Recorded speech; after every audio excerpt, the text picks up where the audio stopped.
Editing by Sudipta দেউলিয়াসে। ভাবলেই তোর কথাগুলো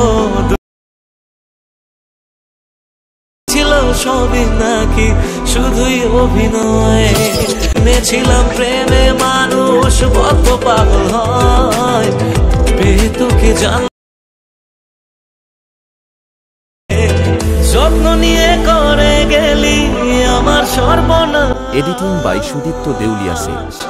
ও জ্বলছে আগুন বুকের মাঝে, পড়েছে কত